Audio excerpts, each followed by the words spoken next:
राधा वल्लभ श्री हरिवंश। राधा वल्लभ श्री हरिवंश। राधा वल्लभ श्री हरिवंश।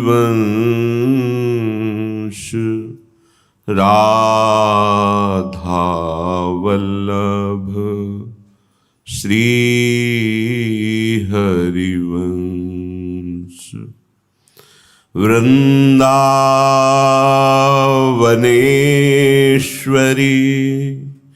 तवैव पदारविन्दम् प्रेमामृतैकमकरन्द रसौघपूर्णम्। हृद्यर्पितं मधुपते स्मरतापमुग्रं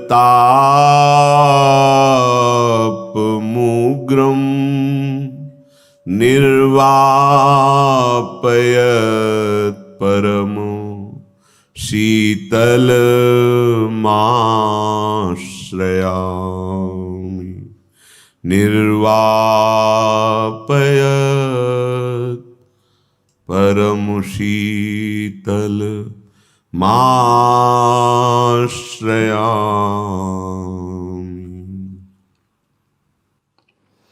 राधा राधा राधा राधा राधा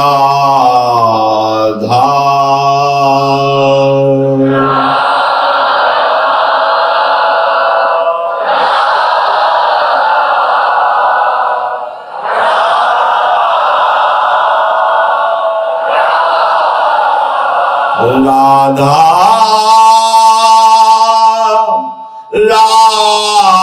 राधा राधा राधा राधा।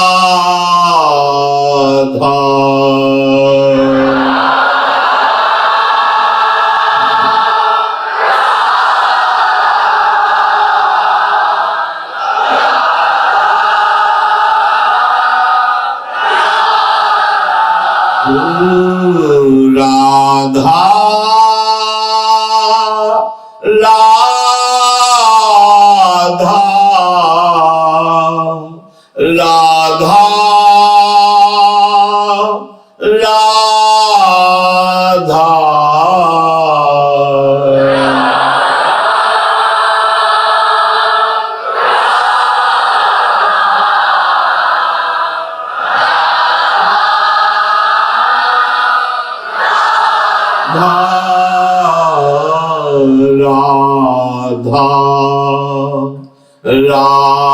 राधा राधा राधा।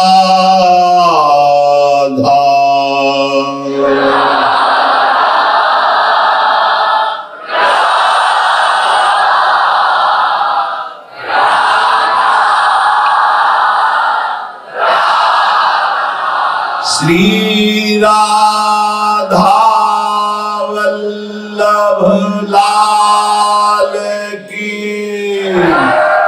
जय। परम सच्चिदानंद घन प्रेमानंद स्वरूप नवनिभृत निकुंज महामहिम परम पावन श्री वृंदावन धाम। श्री वृंदावन धाम के लाडिले युगल चंद्र प्राणाराध्य श्री श्यामा श्यामजू समस्त हित परिकर निज परिकर। उपासक उपासना का अर्थ ये समझे कि चित्त में केवल चित्र युगल का, एक एक वृत्ति श्री चरणों से लेकर मोर मुकुट चंद्रिका, बार बार इन्हीं का चिंतन, तब हम उपासना में अग्रसर हो रहे हैं। माया का प्रभाव है कि हम जिस वस्तु, व्यक्ति, पदार्थ, घटना, परिस्थिति, स्थान, प्रिय या अप्रिय, अनुकूलता या प्रतिकूलता, राग या द्वेष के भाव से स्वीकार करते हैं, उसका चित्र चित्त में अंकित हो जाता है और वही चिंतन होता है। और यही मूल बंधन है। किसी वस्तु, व्यक्ति, स्थान, परिस्थिति, घटना, इसी के चिंतन में माया लगाती है। भक्ति इन सब को मिटा करके एकमात्र परम सत्य महासुख स्वरूप आराध्य देव में लगाती है। माया और भक्ति का अंतर, भक्ति का रंग चढ़ेगा तो जिस वस्तु, व्यक्ति, स्थान, घटना, परिस्थिति में हमारा चिंतन जाएगा, वहां सबसे पहले भगवत भाव होगा। फिर भी दृढ़ विश्वास भक्त के हृदय में रहता है कि भारी से भारी प्रतिकूल परिस्थिति भी कोई मंगल विधान लेके आ रही है। ध्यान दीजिएगा, वो घबरा नहीं जाता, भयभीत नहीं हो जाता। भारी से भारी प्रतिकूल परिस्थिति, विपत्ति, अपमान, निंदा, ये कोई महान मंगल लेके आ रही है, दिखाई दे रही है लाने वाली अमंगल। वो वस्तु हो सकती है, व्यक्ति हो सकती है, घटना हो सकती है, परिस्थिति हो सकती है, पर वो जो ला रही है वो महामंगल है। ये दृढ़ विश्वास भक्तिवान के हृदय में होता है।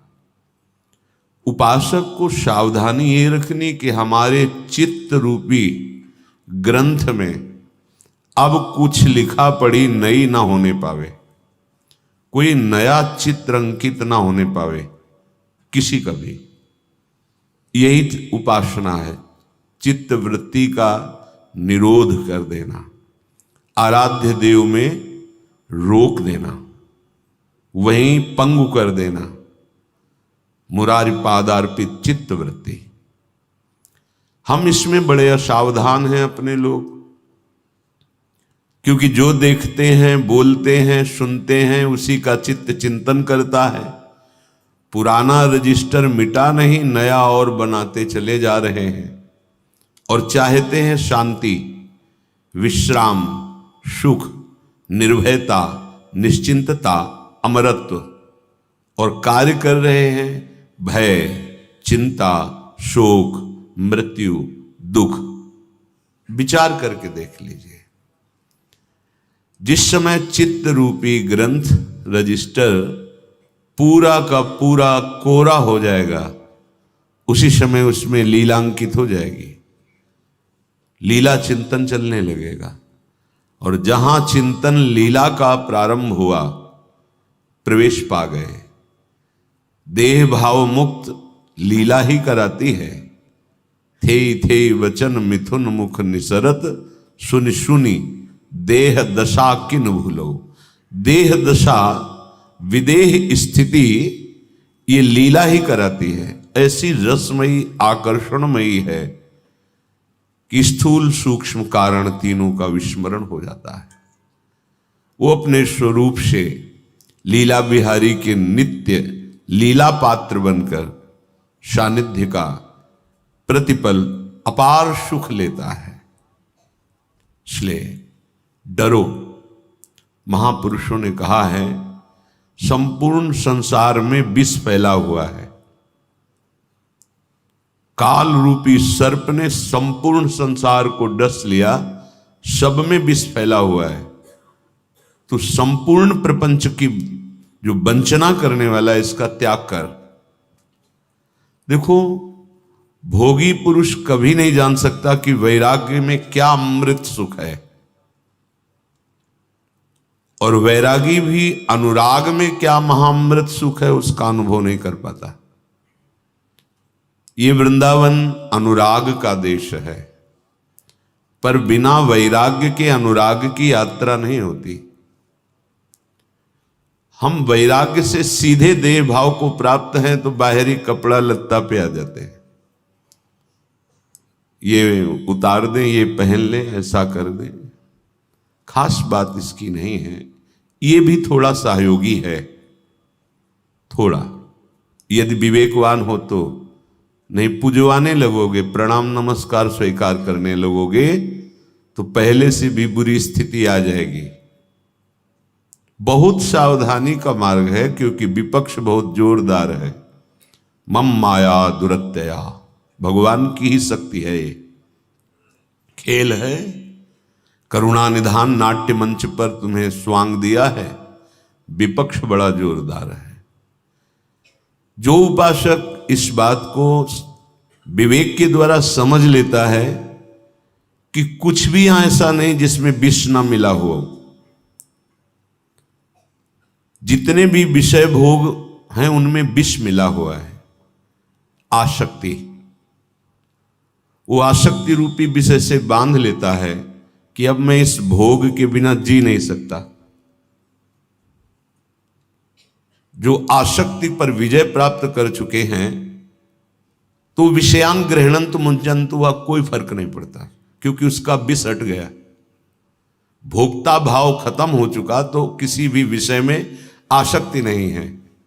अब वो विषयान ग्रहणंतु मुंचंतु वा, प्रारब्ध वशात अच्छे अच्छे पदार्थ वस्त्र सब सुविधाएं ना रमते नोत्साही भवतु, ना उसमें रमण करता है, ना उनकी सानिध्य की प्राप्ति में वो उत्साह के है। हमारा बड़ा सौभाग्य, हमें गाड़ी मिल गई, हमें ये मिल गया, हमें वस्तु। अपमान है वैराग्य का। आप क्या समझते हो?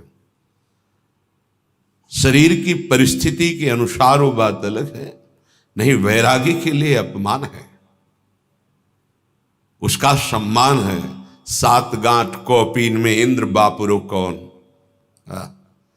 कैसे कैसे विचार भी नहीं कर सकते कि वैराग्यवान को जो सुख होता है वो ब्रह्मा को भी नहीं है, परमेष्टि पद में भी नहीं, असली वैराग्यवान को 7 गांठ कौपीन में। कौपीन भी सीधे पूरी नहीं है, वो गांठ लगी हुई कई जगह से, पर महिमा ऐसी कि इंद्र बापुरो कौन, दृष्टि डाल दी तो हृदय की ग्रंथि खोल दी। ऐसा महापुरुषों का मार्ग, जिस मार्ग में अपने लोग चल रहे हैं, ऐसा सामर्थ्य नहीं रह गई शरीरों की, पर उचित व्यवहार तो कर सकते हैं। विलासिता जब तक आपको महिमामयी दिखाई देती है तब तक उसमें आसक्ति रूपी विष है, मार देगी, मार देगी। सच्ची हृदय से कहता हूं,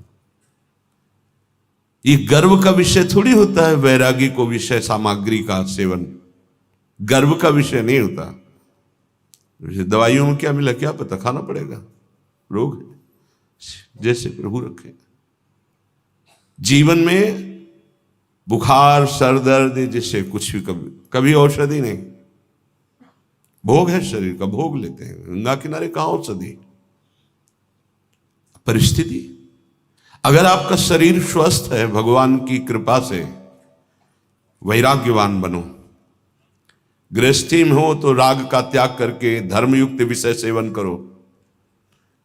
अगर विरक्ति में हो तो ये जीवन यौवन अवस्था है, विलासिता छूनी नहीं चाहिए, नहीं छूनी चाहिए। महापुरुषों का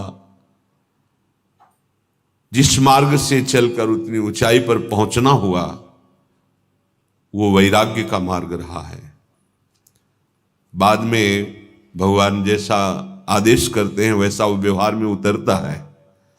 एक केवल अन्न खा करके 18 घंटे पद्मासन में बैठने वाले महापुरुष पूज्यपाद सिउड़िया बाबा जी, समाधिस्थ अवस्था, वही भगवान ने जब व्यवहार में उतारा तो लाखों लोग, एक स्टेशन बन गया था एक तरह से बाबा का आश्रम, वहीं ट्रेन रुकती, भीड़ की भीड़। ऐसे 70 घरों में भिक्षा रोज, उनको सुख देने के लिए।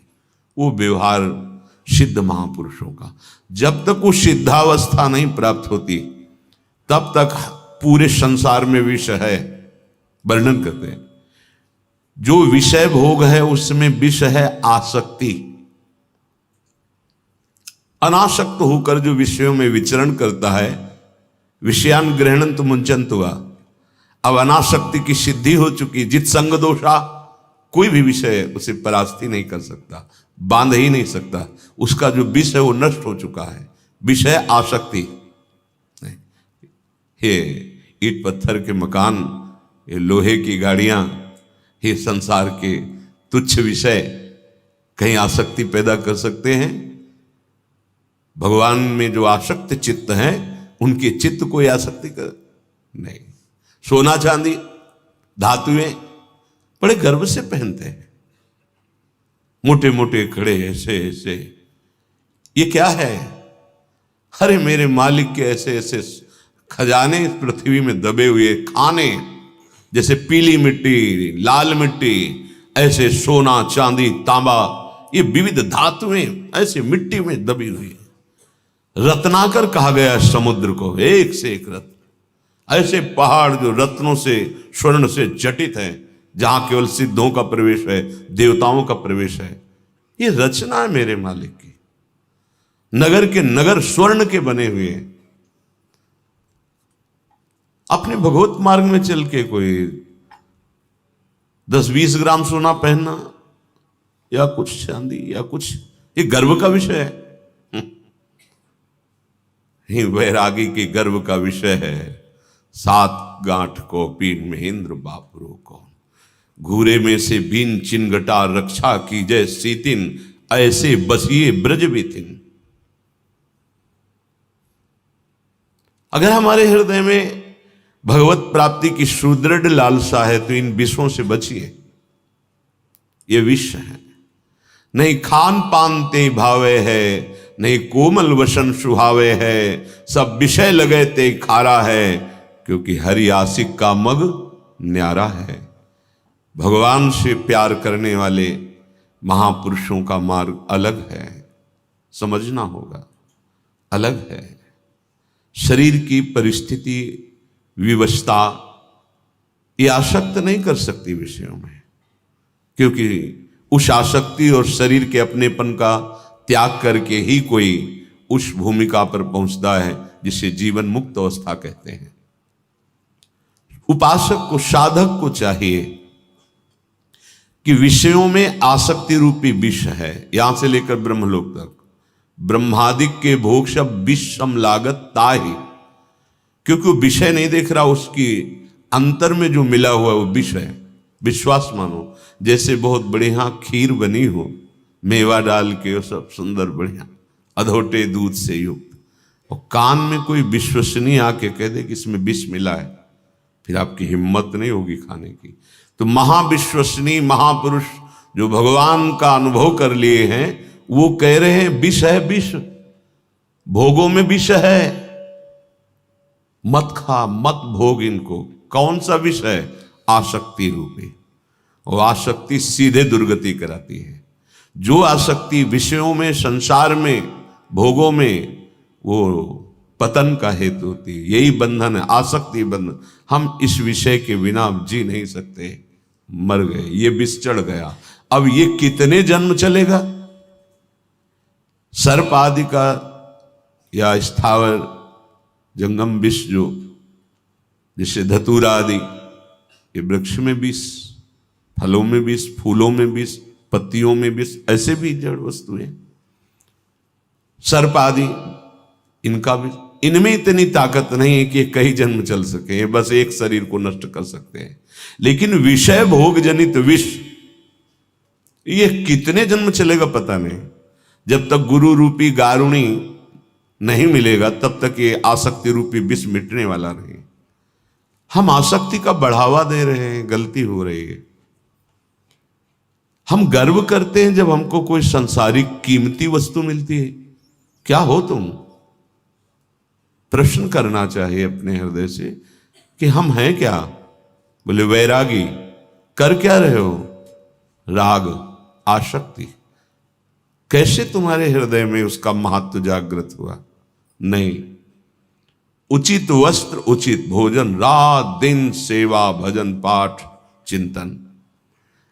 देखो, हरि और गुरु का वात्सल्य में स्वभाव होता है। जैसे मां चाहती है हमारा बच्चा अच्छा खाए पिए, अच्छा पहने, अच्छा है, लेकिन गुरु चाहता है अच्छा भजन करे, वैराग्यवान रहे। पर आपकी अगर प्रसन्नता दिखाई देती है कि हमें ऐसा, लो देखो, जो इच्छा करी हो मन माही, हरि प्रसाद कछ दुर्लभ नहीं। लेकिन हरि दुर्लभ हो जाएंगे फिर आपके लिए। इच्छाओं का दमन करो, क्योंकि भोगों में विष है जिसका नाम आसक्ति है। ये बहुत जन्मों से हमें नष्ट करती चली आ रही। जब से सृष्टि हुई आज तक ये विष नहीं उतरा। सदगुरु की प्राप्ति हुई मंत्र से, नाम से, वाणी से, सेवा से, वो हमें झाड़ रहे हैं, आसक्ति से अनासक्ति में पहुंचा रहे हैं। आप सहयोग कीजिए। लो, ये वस्तु आप पहन लीजिए, खा लीजिए, लो लो, ये आपकी आज्ञा शिरोधार है प्रभु। हमारा आपके प्रसाद से काम चल रहा है, चल रहा है। कभी ऐसा हुआ तो श्री चरणों में निवेदन कर देंगे, चल रहा है। जानते हो, बुरा थोड़ी लगेगा। अरे नहीं नहीं, ले ली, नहीं नहीं नहीं, वो चल रहा है। जब आप चले जाएंगे सामने से, तब हृदय आशीर्वाद देगा। लगो, बड़ी कृपा है, राग रहित बनो, आगे बनो। हमारी प्रार्थना को समझा जाए। जिस महान पद के लिए आपका प्रभु ने वरण किया है, वो यहां से ब्रह्मलोक तक किसी भी सुख सुविधा पर महत्व बुद्धि ना आने पावे। देगा वही जिसके लिए चल रहे हो, हरि गुरु ही देगा। पर आप अगर राजी हो रहे हैं तो कमजोर हैं, और आप राजी नहीं हो रहे तो आप सुदृढ़ हो रहे हैं। ये गुरु की प्रसन्नता होगी। हरि दीयमानम न ग्रहणंती, दे रहे हैं पर वो उपासक नहीं नहीं। तो आप अपनी स्मृति प्रदान कीजिए, अपनी चरण सेवा प्रदान। चल रहा है, भगवान चल रहा है। हम ये ना डरें कि हम ना कह देंगे तो ये नाराज हो जाएंगे। नहीं, अपने हृदय की वृत्ति सामने खोल के रखनी चाहिए। नहीं प्रभु, नहीं, मुझे नहीं चाहिए प्रभु। उस समय पहले होगा, क्यों नहीं चाहिए? पहन लो, ओढ़ लो, खा लो, ऐसा कर लो। आप ये कभी मत माने कि नाराज हो रहे हैं। नहीं नहीं प्रभु, चल, बस दैन्यता से नहीं, मुझे आवश्यकता नहीं। तो हृदय फूल जाएगा और अंदर से आशीष नहीं। निकलो निकलो, शाबाश, आगे बढ़ो। बाहर से आपसे नहीं कहेंगे, अंदर से निकलो, आगे बढ़ो, आगे बढ़ो। कर्म, इसमें भी विषय है। कामना, कामना कृत कर्म, कर्मकृत कामना। जैसे विषय भोगों में विषय आसक्ति, ऐसे कर्म का विषय है कामना। बिना कामना के कौन कर्म करता है? कामना कृत कर्म और कर्मकृत कामना। अब सदगुरुदेव इस कामना रूपी विष को मारते हैं। कर्म तो हो रहा है, कर्म तो होगा, एक क्षण बिना कर्म किए नहीं रह सकते। अब वो कर्म योग हो जाएगा। सुख दुखे समय कृत्वा लाभालाभो जया जयो, खत्म विष। कर्मण्येवाधिकारस्ते मा फलेषु कदाचन। केवल तुम्हारा कर्म करने पर अधिकार है, फल पर नहीं। फल की इच्छा मत करो, फल वो भगवान देख रहे हैं। आप कर्म कर रहे हो, उस कर्म का प्रतिकूल फल आया, शांत, दुखी नहीं होना, असफलता नहीं मानना।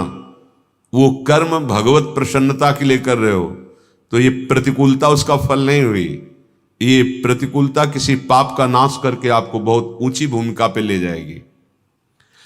कर्म कर रहे हो, अनुकूल फल आ गया, सम्मान मिला, अंदर से स्वीकार मत करना। अगर कामना की हो फल की तो अच्छा लगने लगेगा, स्वीकृति बन जाएगी। आगे दुख आ रहा है, फिर तुम्हारी श्रद्धा डगमगा जाएगी।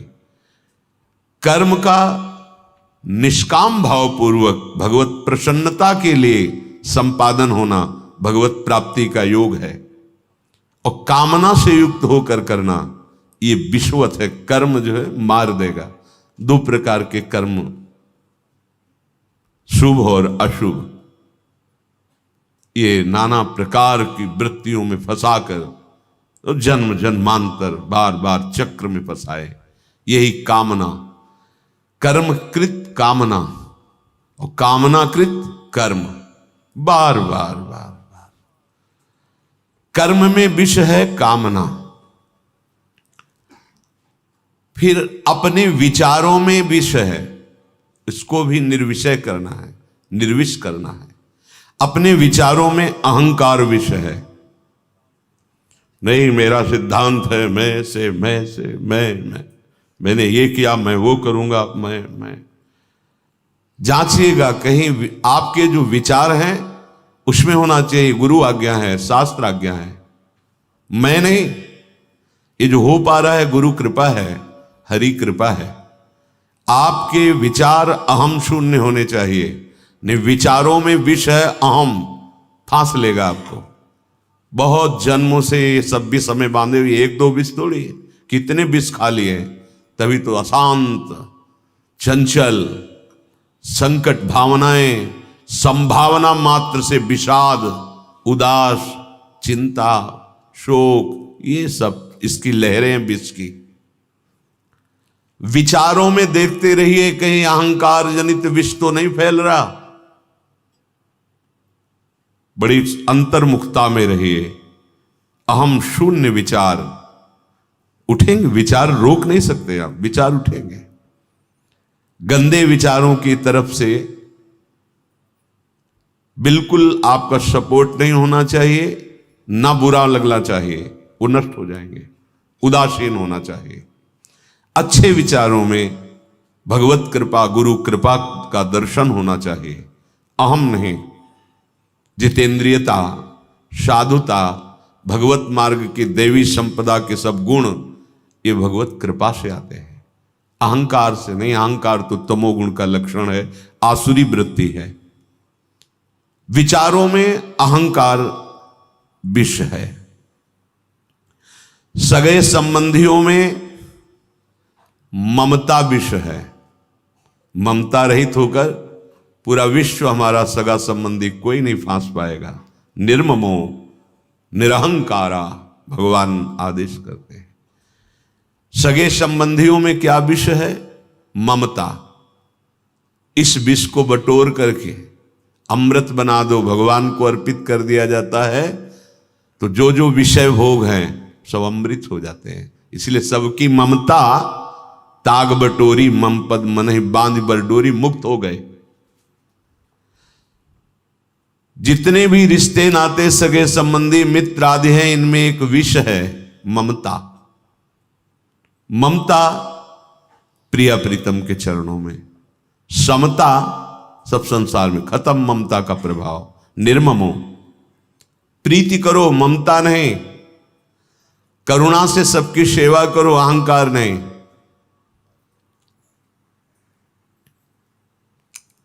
ममतामयी जो बुद्धि है ये विषवत है, फंसाती चली जाएगी।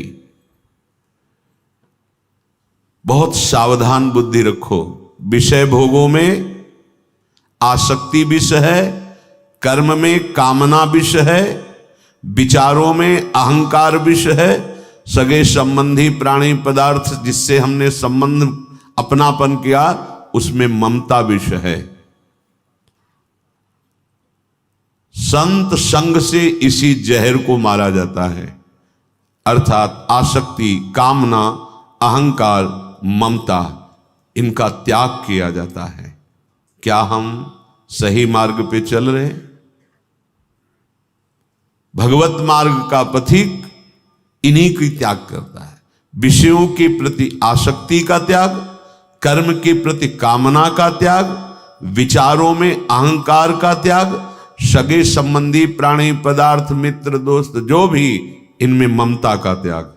असंगो हम, निकल गया निकल गया, कोई नहीं फांस पाएगा। जित संग दोषा। मानव जीवन की सफलता, पूरा जीवन भागवतिक हो जाए, भगवतमय हो जाए। अगर ये नहीं हुआ तो चाहे जितनी उन्नति और सफलता कर लो, असफलता असफलता ही है। क्योंकि जब शरीर छूटेगा तो कुछ तुम्हारे साथ नहीं। जिसको ये निश्चय हो गया कि हमारे यहां आने का मृत्यु लोक में एक ही कार्य है, भजन करते हुए भगवत प्राप्ति करना।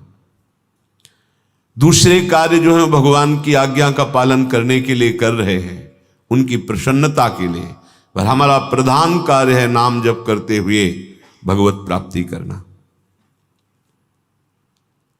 जो ऐसे भाव वाला होता है वो जगत में विचरता हुआ भी स्मृतिवान रहता है। व्यवहार में कार्य कर्तव्य करते हुए भी वो भगवत स्मृति परायण रहता है, क्योंकि उसका लक्ष्य है, हमारा प्रधान कार्य है भगवान की प्राप्ति, और वो होती है भजन से। और भजन का स्वरूप है निरंतर नाम। जहां तुम्हारे हृदय में दृढ़ निश्चय हुआ भगवत प्राप्ति का कि तत्परता आ जाएगी, तत्परता आते ही इंद्रियों पर विजय प्राप्त कर लोगे। इंद्रियों पर विजय प्राप्त करते हुए वो विशुद्ध श्रद्धा प्रकट होगी जिससे ज्ञान हो जाता है, बोध हो जाता है, या भगवत साक्षात्कार होता है। वो श्रद्धा आ जाएगी। मनुष्य जीवन का सबसे उत्तम कार्य है भजन। ये अपने हृदय में बैठा लीजिए। याद रखो, लक्ष्य का भूल जाना ही मृत्यु है। यहां तो लक्ष्य ही नहीं बना, संसार ही लक्ष्य बना हुआ है। बड़ा उपहास का विषय होता है जब कोई वैरागी भगवत मार्ग का पथिक हर्षित होता है विषयों में और विषयी पुरुषों के अपनेपन में। हमारे अमुक अपने हैं, और जब सामने से कहा जाता है इनको आशीर्वाद दीजिए, ये ऐसा, इनको ही क्यों, सबको क्यों नहीं, प्रश्न उठता है। आपका जो वेश है, आपका जो मार्ग है, आपके लिए उदार चरिता नाम वसुधैव कुटुंबकम। साधु का आशीष संपूर्ण विश्व के लिए होता है। सर्वे भवन्तु सुखिना, एक को क्यों कहा, फंस गए, विष चढ़ गया, ममता कर लिए। ममता रूपी विष किसी भी प्राणी पदार्थ सगे संबंधी कहीं भी ममता रूपी विष फंस गए, क्षमता नहीं आ पाएगी। क्षमता नहीं आई तो वेश का परिणाम, उद्देश्य का परिणाम क्या हुआ। बहुत सावधान। लक्ष्य की विस्मृति ही मृत्यु है, और लक्ष्य का स्मरण ही यह अमरत्व है। सब कुछ भूल जाओ पर प्रभु को ना भूलो, जीत जाओगे। सब कुछ याद है, प्रभु को भूल गए, ये बहुत बड़ी पराजित करने वाली वृत्ति है। पराजय हो गई। प्रभु के नाम का निरंतर जप जहां तक बन सके, मन के कूड़े करकट को निकालने के लिए बहुत समर्थ है ये नाम। जहां तक बन सके अधिक से अधिक नाम जपने के लिए भरते जाओ अपने मन में नाम को। खाली होता जाएगा विषय प्रपंच। प्रार्थना कर रहा हूं, तुम्हारा जीवन बीतता जा रहा है, काल नजदीक है। तुम्हें पता नहीं है कि तुम्हारी अब कितनी श्वासें बची हैं। भजन को कल के लिए मत टालो। काल करे सो आज कर, आज करे सो अब। पल में परले होगी, बहुर करोगे कब, पता नहीं कौन सी श्वास आखिरी श्वास हो। इसलिए भजन में प्रमाद नहीं। हम बहुत बातें करते हैं, सुनते भी बहुत हैं, पढ़ते भी बहुत हैं, बुद्धि में भी समझ में आ गया है, पर वो दूसरों को समझा रहे हैं। खुद अंदर से ये बात समझ में नहीं आई कि निरंतर भजन करना हमारे जीवन का लक्ष्य है। जो स्वयं अपने जीवन को देख नहीं रहा है, निरीक्षण नहीं कर रहा, और शास्त्रों का ज्ञान है केवल दूसरे के सुनाने के लिए, तो जैसा भोगी पुरुष की गति ऐसी उसकी गति, कोई अंतर नहीं पड़ने वाला। इस त्रुटि को दूर करो। महापुरुष किसी का पक्ष नहीं लेते, निष्पक्ष होकर बोलते हैं। जहां तक प्रभु से कुछ भी अलग तुम्हें सुख देने वाला है तब तक अज्ञान है, अज्ञान, चाहे जितना ज्ञान बोल लो। प्रभु से अलग कुछ भी सुखद लग रहा है यहां से लेकर ब्रह्मलोक तक, अज्ञान ही अज्ञान। आ ब्रह्म स्तंभ पर्यंतम सर्वम मायामयम जगत सत्यम सत्यम पुनः सत्यम हरिर्नामयु केवलम। नाम चल रहा है तो सत्य में स्थित हो। नाम छूटा क्यों? कुछ वस्तु सुखद लगी, कोई भोग सुखद लगा, कोई पद सुखद लगा, कोई पदार्थ, कोई धन संपत्ति, मान प्रणाम नमस्कार, कुछ सुखद लगा तो नाम छूट जाएगा। पकड़ लो बात। प्रभु से अलग कुछ भी सुखद लगा, नाम छुड़वा देगा। माया बहुत प्रबल है। प्रभु से अलग कुछ भी सुखद लग रहा है तो अज्ञान ही है, अज्ञान। जितना अधिक चिंतन करोगे प्रभु का उतना ही ये दोष मिट जाएगा। बड़े से बड़ी पदवी, बड़े से बड़ा भोग, बड़ी से बड़ी वस्तु तुम्हें हर्षित नहीं कर पाएगी। जब हर्ष नहीं तो फिर शोक नहीं। भगवान कह रहे यो न हृष्यति न द्वेष्टि न सोचति न कांक्षति शुभाशुभ परित्यागी भक्तिमान यह स मे प्रिय।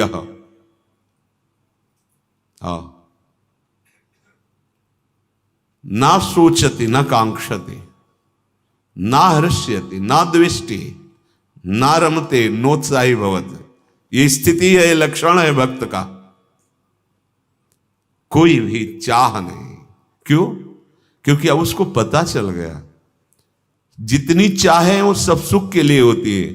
और हमें तो सुख समुद्र मिल गए, जो आनंद सिंधु सुख राशि सीकर तय त्रैलोक सुपासी। त्रिभुवन में जितना सुख है वो एक बूंद के एक अंश से है। भगवान आनंद समुद्र है, उसका एक बूंद ऐसे, तो जो निकलता है उसे सीकर कहते हैं। उस सीकर से त्रिभुवन में आनंद है।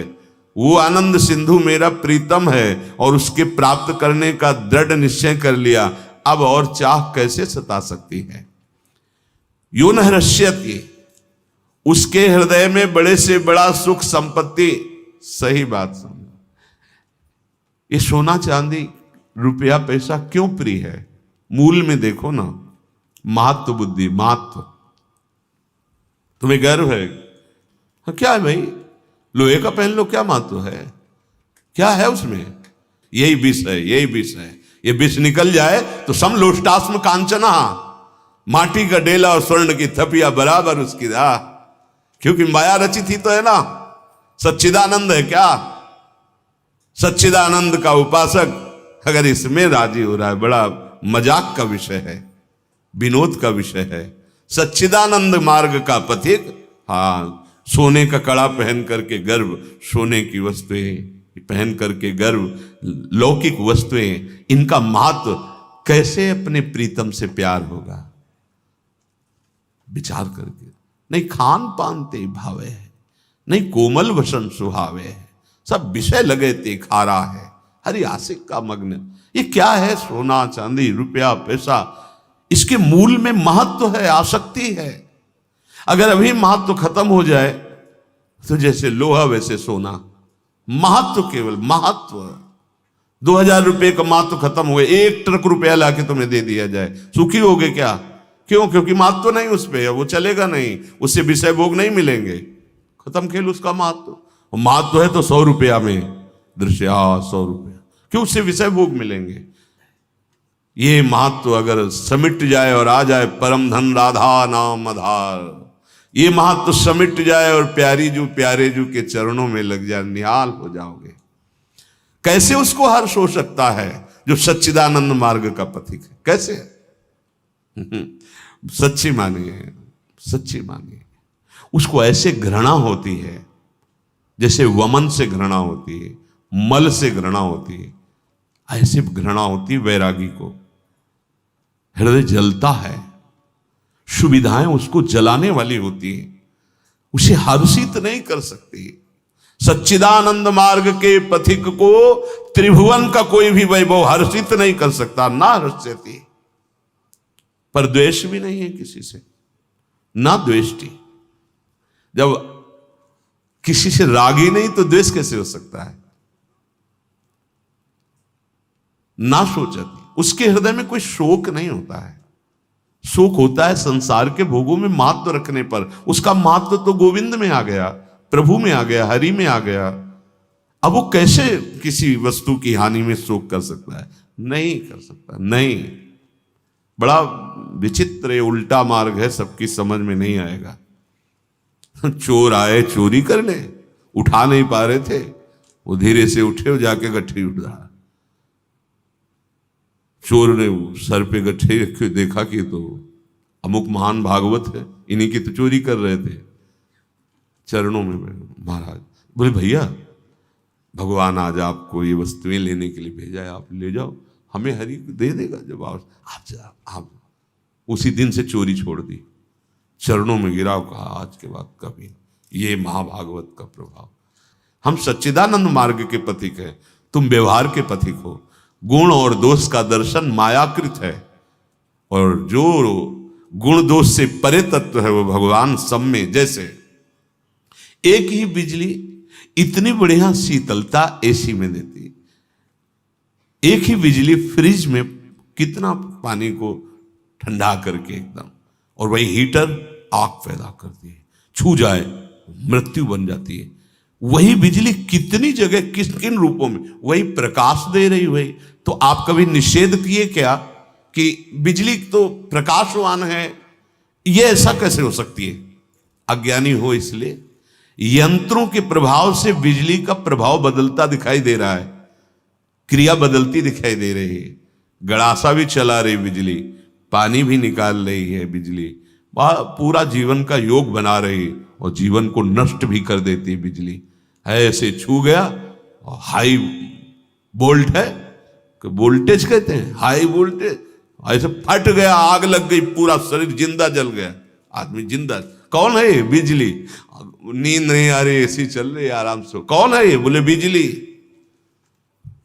वही सच्चिदानंद सृजन पालन संहार, ये यंत्रों की खोपड़ी के प्रभाव से वो राक्षसी भाव प्रकट हो रहा है, रजोगुणी भाव प्रकट हो रहा है, सतोगुणी भाव। लेकिन जहां पावर से प्रकट हो रहा है, पावर कौन है? वो भगवान है। संतजन क्रिया नहीं देखते, कारण तत्व को देखते। सबका कारण श्री हरिवंश भनम। और देहाभिमानी क्रिया देखकर अनुमान लगाता है अच्छा है कि बुरा है। जो भक्त चरणारविंद का सेवन करने वाले महाभागवत जन हैं, उनको आचार्य परंपरा से यही शिक्षा दी गई है। एक का विलास है तो जीवन मुक्त हो जाओगे, द्वैत देखा तो फंस जाओगे, और फंसना अच्छा लगता है, मुक्त होना का अच्छा लगता है। हम क्रिया देखते हैं, ना द्वेष्टि। वो किसी से द्वेष नहीं करता। ये भगवान उनकी बात कर रहे हैं, सामे प्रिय, वो मुझे प्यार, वो मेरे प्यारे हैं। भगवान को प्यार करना कठिन है, लेकिन ऐसा चलना जिससे भगवान बोल पड़े कि वो मेरा प्यारा है। सामे प्रिय, वो मेरा प्रिय है, प्रीतम है, वो प्यारा है। कौन? यो न हर्ष्यति, जो बड़ी से बड़ी पदवी, रुपया, पैसा, सामग्री, ये सब प्राप्त है, लेकिन हर्षित नहीं है। सब नष्ट हो गया, शोकित नहीं है। वो किसी से भी द्वेष नहीं करता। क्यों? क्योंकि सब में अपने प्रभु को देखता है। ना शोक है, ना हर्ष है, ना द्वेष है, और ना कोई कामना है। क्यों? पारसमणि मिल गई तो किलो 2 किलो 4 किलो सोना की कामना होगी क्या? वो तो पारसमणि मिल गई। अरे अनंत ब्रह्मांडों का सृजन करने वाला मिल रहा है, अब और कौन सी कामना? वो मेरा प्रीतम तो अनंत ब्रह्मांड मेरे। वो शुभ और अशुभ दोनों का त्यागी होता है, ना उसे शुभ से संबंध है ना अशुभ से। वो एकमात्र श्री भगवान से संबंध रखता है। उसकी सारी क्रियाएं त्रिगुणातीत हो जाती है। जैसे नाम जप है, ये त्रिगुणातीत है। श्री जी की सेवा है, ये त्रिगुणातीत है। वाणी लीला गायन, ये त्रिगुणातीत है। सुनते रहो, ये त्रिगुणातीत कर देगा। शुभ और अशुभ इन दोनों का जो त्यागी है, भगवान कह रहे हैं वो भक्त मेरा प्रीतम है, मैं उसे प्यार करता हूं। बोले भगवान हमें कैसे प्यार करेंगे? तो भगवान बता रहे हैं मैं ऐसे को प्यार करता हूं। तो निकले तो इसीलिए हैं कि हमारा प्यार केवल श्री भगवान में और श्री भगवान हमें प्यार करें। तो हमें ये लक्षण धारण किए करने हैं। यज्ञात्वा मत्तो भवति, यज्ञात्वा मत्तो भवति, स्तब्धो भवति, आत्मा रामो भवति। ये अमृत है, ये अमृत। जिसको जान करके आप जो भक्ति कर रहे हो, तो आकर हरि आपका परिचय आपको करवा देंगे। आपका परिचय, आप देह नहीं हैं, आपको परिचय। मम दर्शन फल परम अनुपा, जीव पाव निज सहज स्वरूप। आत्मा रामो भवति, देहाभिमानी नहीं, विषयी नहीं, आत्मा रामो भवति। वो ज्ञान स्वरूप से भगवान आके अनुभव। भक्त ज्ञानी नहीं होता, कोई भी भक्त, कोई भी। देखो रस मार्ग के सिद्ध महापुरुष हैं श्री सेवक जी, कह रहे आत्मा हरिवंश प्रगट परमानंद, श्री हरिवंश प्रमाण मनम। आत्म तत्व कौन है हमारे? बोले हरिवंश चंद्र। श्री हरिवंश विदित विधि वेदम, श्री हरिवंश जो तत्व अभेदम, जिसे उपनिषद ब्रह्म कहता है। सेवक जी कह रहे मैं उसे हरिवंश नाम से पुकारता हूं। जिसे वेद अभेद तत्व कहते वो मेरे हरिवंश हैं। हरिवंश वृंदावन में सहचरियों के मध्य में विराजमान श्यामा श्याम। हा हरि रा राधा वा वृंदावन सा सहचरी। क्या ज्ञान है, अद्भुत स्थिति। चाहे जिस महान प्रेमी भागवत की स्थिति देखो, आत्मा रामो भवति। वो देह नहीं है, ये गुरु के द्वारा प्राप्त अमृत है। उसके राग का ही नाश। ये राग इतना बैठ गया शरीर में, तभी तो बन नहीं रही बात। यज्ञात्वा आत्मा रामो भवति। जिसको जान करके वो आत्म स्वरूप में स्थित हो जाता है, आत्मा राम हो जाता है। भक्त ज्ञानी तो आत्माराम होता ही है। कोई ये ना समझे कि भक्त को आत्मज्ञान नहीं होता। नहीं, आत्मारामो भवति। देवर्ष नारद जी कह रहे स्तब्धो भवति, शांत हो जाता, अपार शांति। कोई भी द्वंद्व हलचल नहीं पैदा कर सकता। स्तब्धो भवति, मन शांत, बुद्धि शांत, इंद्रियां शांत। क्यों? क्योंकि जो चाहिए था, जन्म जन्मांतर से खोज रहे थे, वो मिल गया। जैसे केवट के हृदय से निकला प्रभु से ही, अब कछु नाथ न चाहे। प्रहलाद जी के हृदय से निकला कि प्रभु आपकी आज्ञा है वरदान मांगो, तो यही वरदान मांगता हूं कि कोई मांगने की बात ही न रह जाए, कोई कामना ही नहीं, कोई चाह नहीं। प्रभु के कहने पर भी कोई चाह नहीं। स्तब्धो भवति, ऐसा वो शांत हो जाता है कि कोई कामना, कोई चाह, कोई द्वंद्व उसके हृदय में नहीं होता। मत्तो भवति। ये अब जो मस्ती आई, यहां लोक में मस्ती क्या? आसुरी प्रवृत्ति को मस्ती कहते हो। मदिरा पान कर लिया, गंदे गंदे नशे कर लिए, और आप सोचते हो मस्त हो रहे हैं। नहीं, दुर्गति का आप रास्ता खोल रहे हो। मत्तो भवति, यज्ञात्वा मत्तो भवति। अब आई मस्ती, प्रीतम मिल गए। अब जो ये मस्ती दिन रात बढ़ती चली जाती, उतरती नहीं है। बाहरी बातों का होश ही नहीं रहता, ऐसी मस्ती। पूज्य श्री राधा बाबा किसी कार्य हेतु छत पे चढ़े। गर्मी के दिन थे, छत की बहुत गर्म छत थी, ऊपर से ताप पड़ रहा, और कहीं आसपास के किसी मकान में राधा नाम कीर्तन हो रहा था, बस कान में राधा नाम पड़ा, खड़े हो गए, घंटों बस उसी मुद्रा। अब सब सावधान रहते थे क्योंकि भाव दशा बाबा की रहती थी। तो पूज्य श्री भाई जी की जो पत्नी थी, वो माता जी, बाबा कहाँ है? वो बेटा की तरह दुलार करती, कहाँ है बाबा? ऊपर शायद गए थे किसी कार्य, जाके देखा ऐसे धूप में ऐसे ही खड़े घंटों से, क्योंकि राधा नाम कीर्तन हो रहा। मत तो अभी कोई भी द्वंद्व, गर्मी सर्दी, भूख प्यास, जन्म मृत्यु, लाभ हानि, दुख सुख, मान अपमान, इनका कहीं प्रवेश ही नहीं, स्तब्ध हो भवती। ये मत्तता जो निरंतर भगवान की स्मरण वृत्ति में रहता है, भक्ति का स्वरूप ये भगवान की लीला कथा सुनना, लीला कथा गायन करना, नाम जप करना, मंत्र चिंतन करना। शृण्वन् सुभद्राणि रथांग पाणेर जन्मानि कर्माणि चयानि लोके गीतानि नामानि तदर्थकानि गायन् विलज्जो विचरेद संगः एवं व्रतः स्वप्रिय नाम कीर्त्या जातानुरागो द्रुतचित्त उच्चैः हसत्यथो रोदति रौति गायत्युन्मादवन् नृत्यति लोक बाह्या। ये मस्ती अपने आराध्य देव प्रभु के लोक प्रसिद्ध गुणों का, लीला कथा का, श्रवण का नशा है। चर्चा सुने बिना रहने, बावरों सो रस में फिरे खोजत ने। कहां विशुद्ध भगवत चर्चा होती है? भागा घूम रहा है, बावरों सो रस में फिरे खोजत ने की बात। जहां जहां पी की बात सुने खोजत तिन गैनन, वो मार्ग ढूंढ रहा है, वहां कहां पहुंचाओ मुझे प्रभु जहां आपकी चर्चा हो रही, विशुद्ध चर्चा हो रही।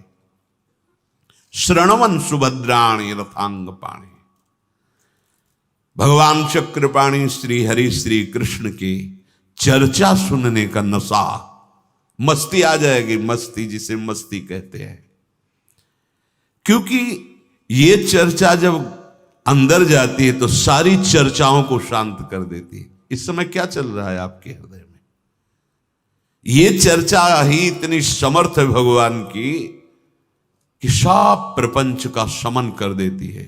जो बड़ी बड़ी साधनाओं से शमन नहीं होता, वो भगवत कथा सुनने मात्र से शमन होने लगता है। वो उपासक प्रभु के लीला चरित्रों के अनुसार जो उनके नाम गाए गए हैं, लाज छोड़ करके नाम कीर्तन करता है। जन्मानि कर्माणि चयानि लोके तो गीतानि नामानि तदर्थकानि गायन विलज्जो विचरेद संगा। ये बड़ा अमृत में शब्द है, विचरेद संगा। असंग हजारों के बीच में रहता है पर असंग। नाम कीर्तन बहुत अमृत है। जितने आप जोर से नाम कीर्तन करेंगे, लज्जा त्याग करके, विलज्जो गायन विलज्जो, लाज त्याग करके, इसमें नाम कीर्तन में संकोच मत कीजिएगा। जितनी भगवान ने छाती में ताकत दी है आज, उच्च स्वर से नाम कीर्तन, बस बहुत जल्दी मस्ती आ जाएगी। शृण्वन् सुभद्राणि, समस्त अभद्रों का नाश करने वाले परम मंगलकारी कल्याणकारी भगवान श्री कृष्ण के पावन चरित्रों का श्रवण और गायन। गीतानि नामानि तदर्थकानि गायन विलज्जो, लाज त्याग करके भगवान के मधुर मधुर नामों का कीर्तन। और विचरेद संगा, किसी का संग न करे, न भीतर किसी अन्य वृत्ति का और न बाहर किसी ऐसे व्यक्ति का। जाके संग कुमति मति उपजे करत भजन में भंग, तजोरे मन हरि विमुखन को संग। जब ऐसा नियम कोई धारण कर लेता है, व्रत धारण कर लेता है, तो प्रभु के नाम संकीर्तन, नाम जप से हृदय द्रवित होने लगता है, बहा बहा घूमता है हृदय। जरा सी बात हुई, आंसू निकल पड़े, कंठ अवरुद्ध हो गया, क्योंकि चित्त द्रवित हो गया है। एवं व्रतः स्वप्रिय नाम कीर्त्या, अपने प्रियतम के नाम कीर्तन, क्या हो, जातानुरागो, उसके हृदय में जन्म हो गया, प्रादुर्भाव हो गया अनुराग का। जातानुरागो, अनुराग का प्रादुर्भाव हो गया, तो द्रुत चित्त उसका द्रवित हो गया। तो कभी चीख के एकदम राधा उच्च स्वर से कीर्तन में आलाप लेकर के प्रियाजू का नाम, लालजू का नाम, कभी कभी इतना आनंद कि हसत्यथ हो, वो हंसता है। कभी ऐसी स्थिति दशा की रोदती, क्यों रो रहा है उसको कुछ पता ही नहीं, बस रोते जा रहा है, रोदती। उन्मादवन नृत्यति, कभी ऐसा उन्माद, बनावटी नहीं, स्वाभाविक नृत्य हो रहा है, स्वाभाविक कारण सामने हमारे आराध्य देव नृत्य हो रहा है। नृत्यति लोक बाह्या, वो ऊंचे स्वर से गान करता हुआ, नाचता हुआ लोक बाह्य, अर्थात इस लोक की दृष्टि उसे पहचान नहीं सकती, ऐसी स्थिति को प्राप्त हो जाता है। जैसे श्रुतीक्ष्ण जी महाराज, आत्माराम स्थिति, हृदय में भगवान का एकदम दिव्य दर्शन, मुनिमंग माज अचल होई वैसा, पुलक शरीर पनस फल जैसा, रोमांच से कटहल की कांटे की तरह, जैसे कटहल के फल में होते ना, ऐसे रोमांच हो रहा है, अश्रु बह रहा है, और ध्यानस्थ है, मार्ग में ही बैठे हुए।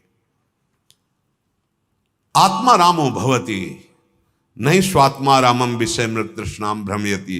आत्मा राम पुरुष को यहां से लेके ब्रह्म लोक तक का भोग वैभव आकर्षित नहीं कर सकता। अगर आप सत्संग के द्वारा सुलझे नहीं तो एक वृत्ति दुर्गति कर सकती, कोई भी एक वृत्ति। समर्थ है माया, महासमर्थ भगवान की शक्ति, इनका आश्रय। महाभारत प्रसंग में आपने देखा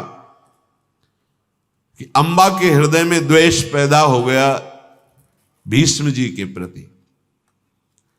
इस कोटि का द्वेष हुआ, ब्रह्म ऋषियों के समझाने पर भी उसने नहीं छोड़ा। भगवान परशुराम जी की शरण में गई। भगवान परशुराम जी और महाभागवत भीष्म जी का भयानक युद्ध हुआ। परशुराम जी ने अंबा से कहा कि एक वृत्ति केवल द्वेष की प्रकट है कि भीष्म ने मेरा सर्वस्व नाश कर दिया।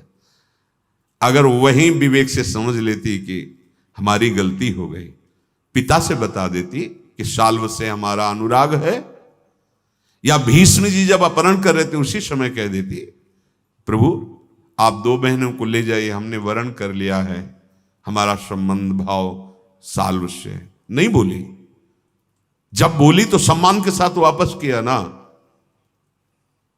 गलती अंदर से उसकी थी पर वो द्वेष कर बैठी।